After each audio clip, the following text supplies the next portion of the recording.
IL-T20-তে আজকে নিজের দ্বিতীয় ম্যাচ খেলতে নেমেছিলেন সাকিব আল হাসান। আর সেই ম্যাচেও জয় তুলে নিয়েছে তার দল এমআই ইমিরাটস। ম্যাচে আবুধাবি নাইট রাইডার্সকে 35 রানে হারিয়েছে সাকিব আল হাসানের দল এমআই ইমিরাটস। ম্যাচে প্রথমে টসে জিতে ব্যাট করতে নেমে নির্ধারিত 20 ওভারে মাত্র 4 উইকেট হারিয়ে 187 রান করতে সক্ষম হয় এমআই ইমিরাটস। দলের হয়ে সর্বোচ্চ 40 রান করেন নিকোলাস পুরান। এছাড়া 38 রান করেন জনি বেয়ারস্টো ও টম ব্যান্টন। ম্যাচে সাকিব আল হাসান ব্যাটিং পাননি। নাইট রাইডার্সের বোলারদের মধ্যে অজয় কুমার 2 উইকেট ও একটি করে উইকেট পান জেসন হোল্ডার ও পীয়ূষ চাওলা। 188 রানের টার্গেটে খেলতে নেমে শুরুতেই ফিল সল্টের উইকেট হারিয়ে চাপে পড়ে আবুধাবি নাইট রাইডার্স।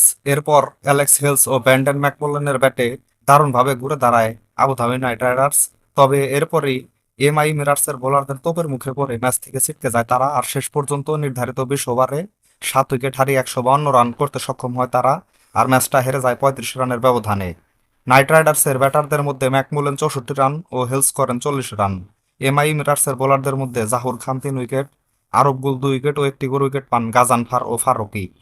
বোলিংয়ে সাকিব আল হাসান 2 ওভার 21 রান দিয়ে কোনো উইকেট পাননি। এই ম্যাচে জয় পাওয়ায় 7 ম্যাচে 8 পয়েন্ট নিয়ে পয়েন্ট টেবিলের 2 নম্বরে অবস্থান করছে সাকিবের এমআই ইমিরাটস।